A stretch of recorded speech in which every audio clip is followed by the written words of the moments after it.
Le ciel de Paris s'était teinté de nuances pourpres, projetant une lueur envoûtante sur la terrasse du célèbre bar sur le toit, le ciel de Montmartre. L'air était chargé de murmures, de rires feutrés et du tintement cristallin des verres.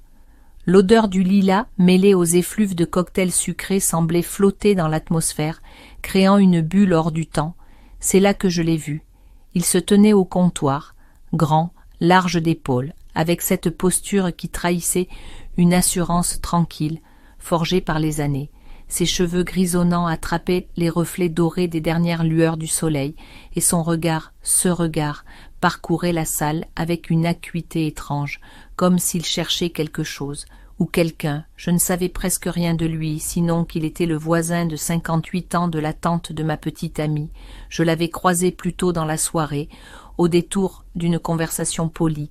Il s'appelait Antoine Rousseau, un homme au timbre de voix grave, velouté, avec cette manière de prononcer chaque mot comme s'il pesait son importance.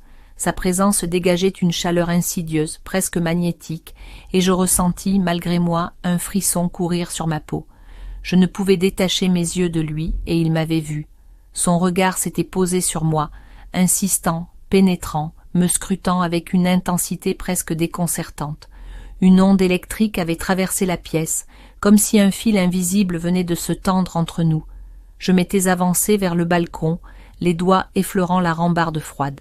Derrière moi, j'entendais les échos de la soirée, mais tout semblait lointain, étouffé, comme si l'espace s'était resserré autour de ma propre respiration. Et soudain, sa voix, basse, juste derrière moi. Belle vue, n'est-ce pas? Je me figeai, mon cœur cognant contre mes côtes. Sa voix vibrait, profonde, à peine un souffle, et pourtant elle résonnait en moi, comme une corde pincée. Je tournai légèrement la tête, et nos regards se croisèrent. Ses yeux, d'un brun intense, semblaient sonder quelque chose au-delà de mon visage, effleurant une part de moi-même que je ne connaissais pas. « Magnifique, répondis-je, la gorge légèrement serrée. Paris ne dort jamais vraiment. » Il esquissa un sourire discret, celui d'un homme qui en a vu beaucoup, mais qui s'amuse encore des subtilités du monde. Il se rapprocha, imperceptiblement, et je sentis la chaleur diffuse de sa présence tout contre mon épaule. L'air, chargé du parfum de son eau de toilette boisée, semblait soudain plus épais, plus difficile à respirer. « Vous n'êtes pas d'ici, je me trompe ?» demanda-t-il avec une douceur déconcertante. Je secouai la tête troublée par cette manière qu'il avait de me parler, comme si nous étions seuls dans cet endroit vibrant de vie. « Non, je suis venu avec Mathilde. Vous êtes Antoine. » Il marqua une pause, un sourire effleurant à peine la commissure de ses lèvres. Le voisin envahissant, je suppose. Son ton portait une pointe d'ironie charmante, mais ses yeux, eux, brillaient d'une lueur plus difficile à saisir. Il semblait me défier, tester quelque chose en moi. Un silence s'étira entre nous, saturé d'une tension presque palpable, et je sentis sa main, grande et légèrement calleuse, frôler la rambarde tout près de la mienne. Juste un effleurement, mais ce fut comme si sa chaleur me brûlait la peau, éveillant une myriade de frissons. « Vous aimez Paris ?» demanda-t-il, la voix plus basse encore. « J'aime ce qu'elle fait ressentir, » soufflai-je, consciente de la résonance sous-jacente à mes mots. Il incline légèrement la tête, son regard captant chaque nuance de mon expression. Elle a cet effet-là, en effet, mais ce ne sont pas toujours les rues qui font battre le cœur plus vite. Ma respiration se suspendit, et le monde sembla vaciller, tout autour. Il y avait quelque chose de terriblement inévitable dans cet échange, comme une route que l'on emprunte sans savoir où elle mène, mais avec la certitude qu'on ne pourra plus en revenir. Je sentis alors son souffle effleurer ma joue, si près, et pourtant il ne franchit pas la distance infime qui nous séparait. Il ne fit rien, et c'était cela qui me troubla le plus, cette attente insupportable, cet espace entre nous chargé de 1000 possibilités. Il me laissait ressentir la tension, sans la rompre, et dans ce jeu muet, chaque seconde devenait une éternité brûlante. « On vous cherche » murmura-t-il enfin comme une ombre sur la brise. Je clignai des yeux, ramené brutalement au monde par la voix d'un serveur derrière moi. Je reculai d'un demi-pas, rompant le fil invisible mais sentant encore sa chaleur imprimée sur l'air entre nous. « Ne vous perdez pas, dit-il alors, et dans son regard, je lus une promesse à peine voilée, celle que, tôt ou tard, nous reprendrions ce dialogue silencieux, là où nous l'avions laissé. Et tandis que je m'éloignais, le cœur ébranlé, je sus une chose avec une certitude glaciale, quelque chose venait de s'éveiller, quelque chose d'inéluctable et de dangereux, et c'était seulement le début. La nuit s'était épaissie autour de Paris, enveloppant la ville d'un manteau de velours sombre où chaque éclat lumineux semblait plus vibrant, plus intense. Le bar sur le toit s'était empli davantage, les conversations s'entremêlant dans une symphonie étouffée, mais malgré cette foule, il n'y avait plus que cette tension qui palpitait encore en moi, une tension que je sentais presque vibrer sous ma peau, comme une corde prête à rompre. Les verres tintaient, les rires éclataient, mais dans mon esprit, tout était resté suspendu à cet échange, à lui, à Antoine. Je l'aperçus à nouveau, non loin du comptoir, sa large silhouette découpée sur les lumières chaudes de la verrière, et il me sembla que son regard cherchait quelque chose, ou quelqu'un. Mon cœur bondit lorsqu'il se posa sur moi, cette fois avec une lenteur calculée, une intensité si brute qu'elle fit naître une chaleur diffuse sous ma peau. Il ne souriait pas, mais il n'en avait pas besoin. Dans cette fixité contenue, il y avait plus de poids que dans tous les mots qu'il aurait pu dire. Je voulus détourner les yeux, fuir cette brûlure silencieuse, mais mes paupières, comme ancrées par une force inconnue, restèrent ouvertes, captives de cette tension invisible, de ce fil d'acier qui nous liait. Une émotion étrange, puissante me traversa, mêlée de trouble et d'une curiosité presque dévorante, comme si cet homme, cet inconnu familier, cet éclat imprévu dans ma soirée ordinaire, avait entr'ouvert une porte en moi que je ne savais pas même exister. L'air me parut lourd, trop chargé d'oxygène et d'électricité, et je ressentis le besoin presque vital de m'éloigner, de briser ce fil incandescent avant qu'il ne me consume. Je glissai alors entre les tables, m'effaçant vers un coin plus sombre, là où la lumière se faisait plus timide, là où l'ombre offrait un abri à mes pensées dévorantes. Mais il était là. Je ne l'avais pas entendu venir, et pourtant il était là, debout, si près que la chaleur de son corps semblait effleurer la surface invisible de ma peau. L'air vibrait de sa présence, cette aura faite de quelque chose d'indompté, de mûri par le temps, et pourtant étrangement brut, presque dangereux dans son intensité contenue. Je sentis mes doigts se resserrer autour de mon verre, comme si cette fragile étreinte pouvait me garder ancré, alors que tout en moi chavirait. « Vous fuyez ?» murmura-t-il, sa voix grave effleurant l'air comme une caresse rugueuse. Je sentis mon souffle se suspendre, incapable de briser la tension qu'il venait de poser entre nous. Chaque mot semblait chargé d'une intention qu'il me laissait deviner, mais qu'il ne révélait pas, et dans ce non-dit, c'était toute l'ardeur d'un jeu sans règles, où les regards remplaçaient les gestes et où les silences criaient plus fort que n'importe quelle confession. « Je n'ai pas pour habitude de fuir, répondis-je, la voix plus basse que je ne l'aurais voulu, presque un murmure que seule la proximité rendait audible. Il esquissa alors ce léger sourire, ce sourire insaisissable, où se mêlaient amusement et quelque chose de plus trouble, de plus profond, comme l'ombre d'une tempête sous la surface calme d'un lac. « Bien, dit-il, et ce simple mot, court, retenu, contenait la promesse muette d'un duel qui venait à peine de commencer.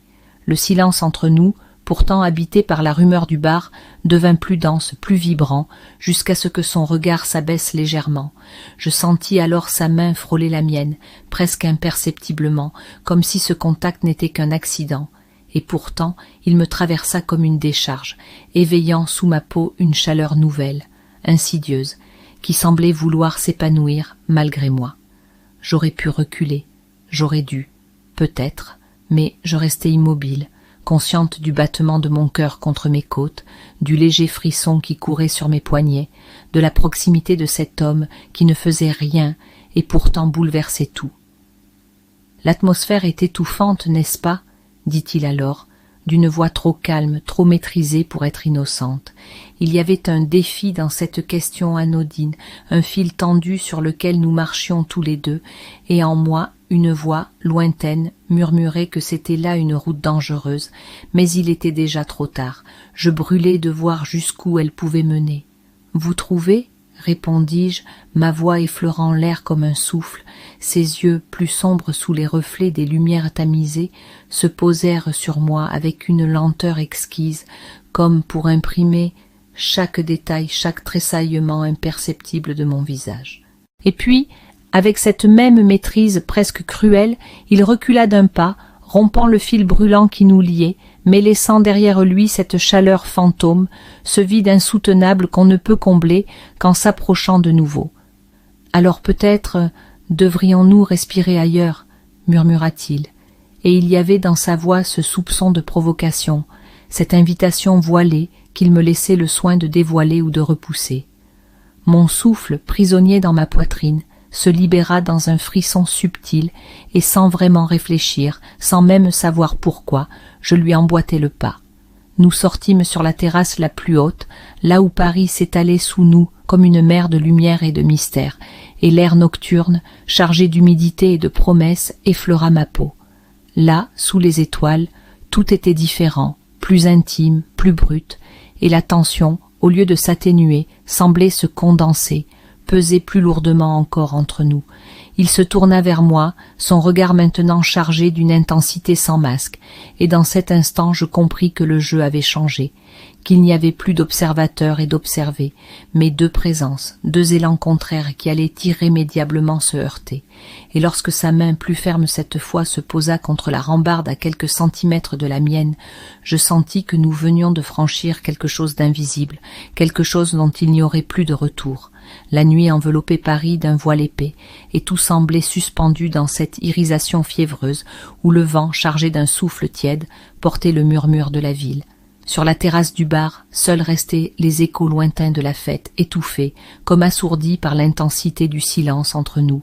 Le monde extérieur s'était effacé, et il ne restait que lui, sa présence dense, magnétique, et cette tension qui s'épanouissait, charnelle et brûlante, dans l'air saturé de promesses silencieuses. Antoine se tenait face à moi, sa silhouette découpée sur le velours scintillant de la ville, et ses yeux, ce brun profond, ourlés d'ombre, semblaient scruter en moi quelque chose d'inavoué, quelque chose que je sentais s'éveiller, trouble et impérieux, sous sa seule attention.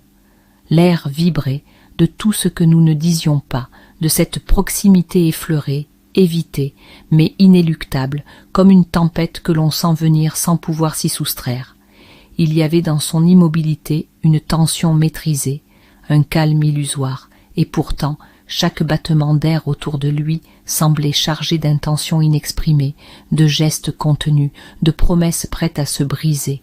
Je sentais sur ma peau la chaleur diffuse qu'il dégageait, comme si l'espace entre nous était un foyer invisible, brûlant sans jamais consumer, et dans ce vertige silencieux tout mon corps semblait réagir, chaque fibre vibrant d'une attente déchirante, à la fois cruelle et exquise.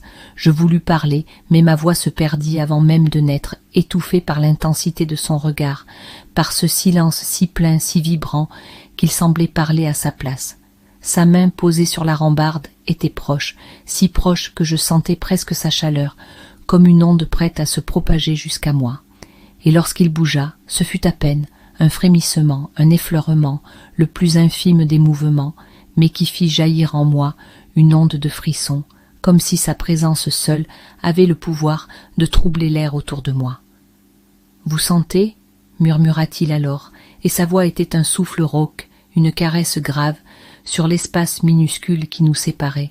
Cette tension, je n'avais pas besoin de répondre. Elle était partout, dans l'air, dans ma peau, dans ce battement profond qui tambourinait contre ma poitrine. Et il le savait. Je le vis dans cette lueur presque féline qui passa dans ses yeux, dans la manière dont ses doigts effleurèrent la rambarde, plus près, toujours plus près, jusqu'à frôler les miens dans un contact si léger, si électrique, qu'il sembla marquer ma peau d'une brûlure invisible. Je ne reculai pas, et lui, il n'avança pas plus, car c'était là, dans ce presque contact, dans cet espace infiniment ténu mais infranchissable, que résidait toute l'intensité du moment, le frisson insoutenable de l'attente, l'abîme délicieux du non-dit, et pourtant je sentis la tension changer, glisser, devenir plus lourde, plus intime, comme si le fil qui nous reliait se tendait au point de se rompre. Antoine, immobile, laissait l'instant peser, s'étirer, s'alourdir d'une charge brûlante, et je compris, au tremblement infime de son souffle, à cette retenue douloureuse qu'il imprimait dans chaque muscle, que lui aussi était au bord, qu'il brûlait, sous sa maîtrise, d'un feu identique au mien. Sa voix, lorsqu'elle revint, fut plus basse encore, rauque d'un grain à peine voilé. « Vous pourriez partir ?» Il marqua un silence si long qu'il en devint un battement, un appel. « Mais vous ne le faites pas. » Un frisson me parcourut, si profond qu'il sembla me déchirer de l'intérieur. Non, je ne partais pas, et dans cette immobilité il y avait 1000 aveux.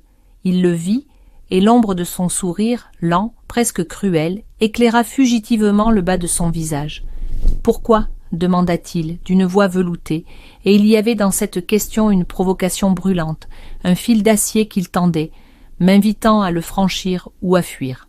Mes lèvres s'entr'ouvrirent, mais aucune réponse ne vint, car ce n'étaient pas des mots qu'il voulait, ce n'était pas ce qu'il cherchait, ce qu'il guettait, c'était le battement de mes cils, la tension de ma gorge, la manière dont mes doigts frémissaient sous sa proximité, tout ce que mon corps, malgré moi, criait déjà. Et soudain il bougea, pas un geste brusque, non, un mouvement lent, mesuré, presque insupportable dans sa maîtrise. Sa main quitta la rambarde, et, dans cet espace fragile où notre monde tenait en suspens, effleura, juste effleura, la courbe nue de mon bras. C'était un contact infime, rien qu'un effleurement, mais il déchira l'univers. Une onde brûlante se déversa sous ma peau, foudroyante, irrésistible, et je sentis mon souffle se briser dans ma gorge. Il ne fit rien de plus, il ne pressa pas, ne retint pas. Il laissa, au contraire, l'espace infime, entre sa paume et ma peau devenir l'épicentre d'un séisme, là où toute la tension contenue trouvait son point d'orgue, et je compris, dans cette brûlure insoutenable, que nous étions au bord, que l'instant de bascule était là, tout proche, prêt à éclater, mais ce fut lui qui recula, lentement, son regard capturant le mien dans un ultime assaut, chargé de cette promesse foudroyante. Il n'avait rien pris, mais il avait tout laissé. Et moi, je restais le souffle en lambeaux, la peau marquée de l'absence de son contact, hanté, consumé par l'irréversible certitude que rien, plus jamais, ne serait comme avant. La nuit semblait s'être épaissie autour de nous, comme si Paris, dans sa magnificence lumineuse, s'était retiré pour ne plus laisser que cet espace brûlant, cette sphère invisible où chaque souffle, chaque battement d'air entre nous devenait un langage. L'ombre du bar s'effaçait, ne restait que la terrasse ouverte sur la ville infinie, et pourtant je ne voyais plus rien, sinon lui, Antoine. Son nom vibrait au creux de ma poitrine, insidieux, enivrant, chargé d'une puissance que je ne maîtrisais plus.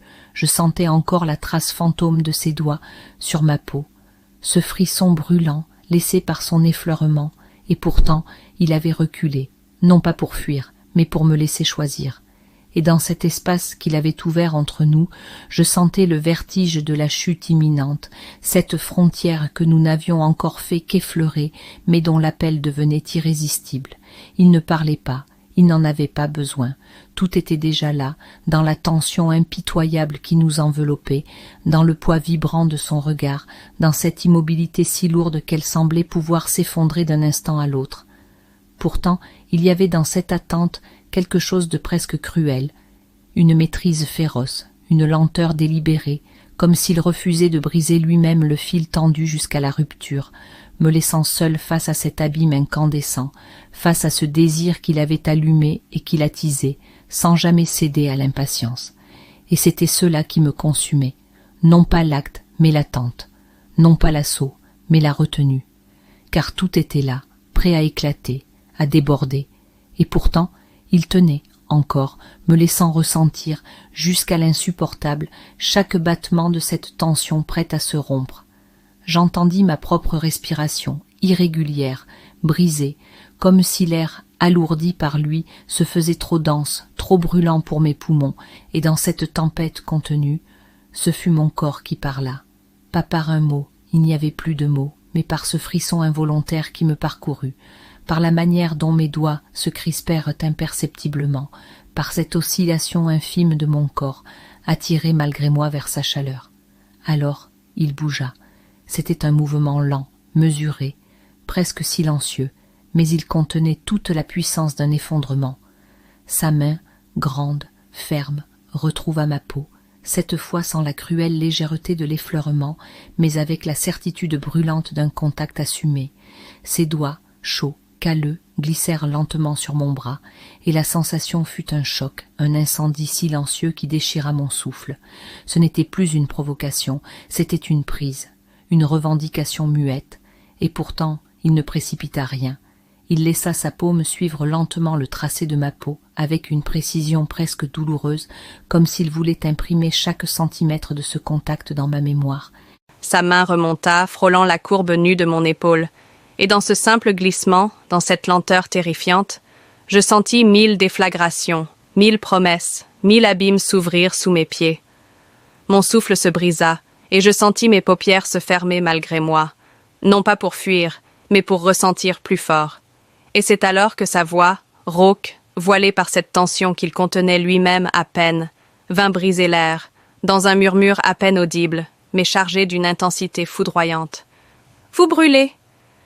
C'était une constatation, mais c'était surtout une vérité qu'il sentait sous sa main, dans la chaleur de ma peau, dans le frisson qu'il provoquait à chaque contact. Et ce mot, prononcé si bas, m'embrasa plus que son toucher, parce qu'il disait ce que je ne pouvais plus cacher. « Et vous ?»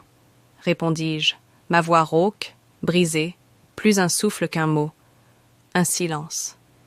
Puis, il répondit, sa voix plus basse encore, rugueuse, comme fêlée par l'effort qu'il mettait à contenir ce qui grondait sous sa peau.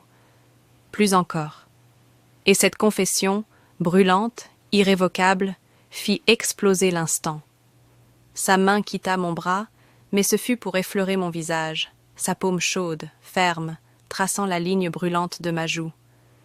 Son pouce, rugueux, caressa la courbe délicate sous mon regard, un geste d'une douceur ravageuse, et l'air sembla se dérober, tout autour. Ce n'était plus de la tension, c'était une chute libre, lente et inexorable. Je sentis son souffle tout près, et pourtant, il ne franchissait pas la dernière distance. Il la laissait, vertigineuse, insoutenable, comme un gouffre qu'il me laissait le soin de traverser. Et ce fut moi, enfin, qui rompis. Je bougeais, à peine, mais ce fut suffisant. Ma main, sans même que je la commande, vint effleurer la sienne, celle qui caressait ma joue, et mes doigts se refermèrent sur sa peau, en un aveu silencieux, irréversible. Alors seulement, il céda. Son front effleura le mien, et je sentis, avant même qu'il ne me touche, l'onde brûlante de son souffle, cet ultime battement avant la collision. Et lorsqu'enfin ses lèvres effleurèrent les miennes, ce fut comme un écho, un choc silencieux, une déflagration trop vaste pour être contenue dans un simple contact. Le baiser, au départ, fut presque immatériel, une pression ténue, timide, infiniment lente, comme s'il voulait en goûter chaque nuance. Mais dans cette douceur, il y avait une tension terrible, un désir trop longtemps contenu, prêt à éclater. Et lorsque, lentement, ses lèvres pressèrent plus fort, lorsque le souffle devint plus brûlant, la retenue se fissura. Je sentis sa main glisser contre ma nuque, forte, possessive, me rapprochant dans une lenteur impitoyable, et chaque millimètre de cette proximité me consumait. Mes doigts, jusqu'alors posés sur sa main, remontèrent, trouvèrent la courbe de son bras, s'y accrochèrent, comme si ce contact était la seule chose qui me maintenait entière dans cet effondrement. Le baiser s'intensifia, et avec lui, tout sembla basculer. Ce n'était plus seulement une étreinte, c'était une tempête. Chaque pression, chaque glissement de nos lèvres portait la brûlure de tout ce que nous avions contenu.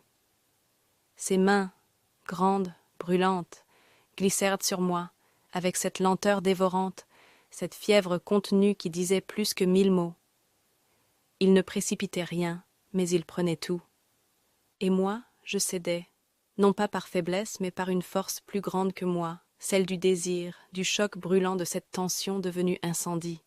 Il n'y avait plus d'espace, plus d'air, plus rien que cet entrelacement brûlant de souffles, de frissons, de promesses trop longtemps retenues. Enfin, il recula, à peine, juste assez pour que nos souffles, mêlés, se heurtent encore, pour que nos regards, brûlants, se capturent sans masque. Et dans ses yeux, sombre, intense, je vis la vérité brute. Il n'y avait plus de retour. Nous avions franchi la ligne, et il n'y aurait plus jamais de marche arrière. L'instant semblait suspendu au bord de l'abîme, ce fragile équilibre entre le souffle et l'effondrement. Autour de nous, Paris continuait de palpiter, son éclat vibrant dans la nuit, mais ici, sur cette terrasse surplombant l'infini, il n'y avait plus que nous, deux corps, deux fièvres, retenus à la lisière d'un vertige. Je sentais encore ses lèvres sur les miennes, ce baiser trop court mais chargé d'une promesse incandescente, et pourtant c'était la manière dont il me regardait, dans cet entre-deux brûlant, qui me faisait chavirer. Son souffle, mêlé au mien, était une tempête contenue, et dans l'ombre fauve de ses yeux, je lisais l'écho exact de ma propre perte, ce désir devenu fatalité. Il ne parlait plus, et moi non plus. Les mots, maintenant, auraient été de trop. Ce que nous étions devenus, ce que nous étions en train de briser, se passait bien au-delà du langage. Il y avait dans cet instant l'écho de tout ce que nous avions retenu, ces frissons volés, ces regards trop lourds, ces gestes interrompus au seuil du déraillement. Et maintenant, il n'y avait plus de seuil, plus de doute, plus de retour. Sa main, grande, brûlante, retrouva mon visage, paume contre ma joue, et ce contact, pourtant si simple, me transperça plus fort que 1000 étreintes. Il y avait dans sa manière de me toucher quelque chose de férocement intime, une lenteur chargée de 1000 aveux silencieux.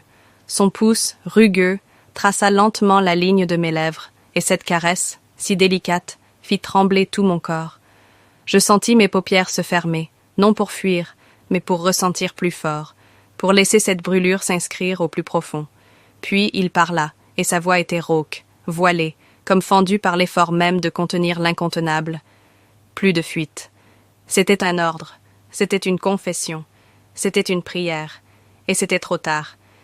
Alors, ce fut lui, ou moi, ou peut-être nous deux ensemble. Mais la distance, cette barrière cruelle qui nous avait retenus au bord, explosa dans un frisson brûlant. Nos lèvres se retrouvèrent, et cette fois, il n'y eut plus de retenue. Le baiser éclata comme une tempête trop longtemps contenue, un choc où chaque nuance, le velours de sa bouche, la chaleur de son souffle, l'urgence de ses mains, devenait un incendie. Ses bras m'enlacèrent, m'attirant contre lui avec cette force contenue qui disait tout. Pas la conquête, mais la nécessité, la perte, l'abandon total. Je sentis la chaleur de son corps, la tension farouche sous sa peau, et tout en moi se brisa, se plia à cette collision brûlante. Ma main, fiévreuse, se glissa dans sa nuque, et mes doigts s'accrochèrent à lui comme à une vérité implacable. Il répondit par un frisson, une pression plus ferme, plus profonde, et dans ce baiser, c'était tout ce que nous avions retenu qui explosait, la douceur déchirée par l'ardeur, la lenteur consumée par la faim. Le monde, autour, s'effaçait dans l'obscurité vibrante de la nuit. Plus de Paris, plus de bars, plus rien que la chaleur brûlante de sa bouche contre la mienne, que le choc de sa main, large et sûre, glissant le long de mon dos, s'attardant, pressant, traçant sur ma peau une empreinte indélébile. Chaque souffle était un incendie, chaque battement de cœur une déflagration.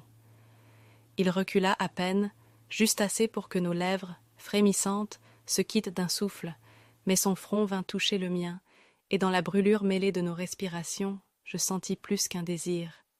Je sentis l'inévitable. « C'est trop tard », murmura-t-il, sa voix rauque, fêlée par la fièvre, et je répondis, dans un souffle, dans un murmure déchiré de certitude. « Oui, trop tard, pour reculer, pour oublier, pour faire semblant. » Le monde avait basculé, et nous avec lui. La ligne était franchie, irrévocable, brûlante, et plus jamais nous ne pourrions revenir en arrière. Mais dans cet effondrement, il n'y avait ni remords, ni hésitation. Il n'y avait que la brûlure exquise de s'être enfin perdus, ensemble. Et sous la voûte infinie de la nuit parisienne, là où la ville semblait retenir son souffle, nous brûlâmes entièrement, irrémédiablement, jusqu'à l'âme.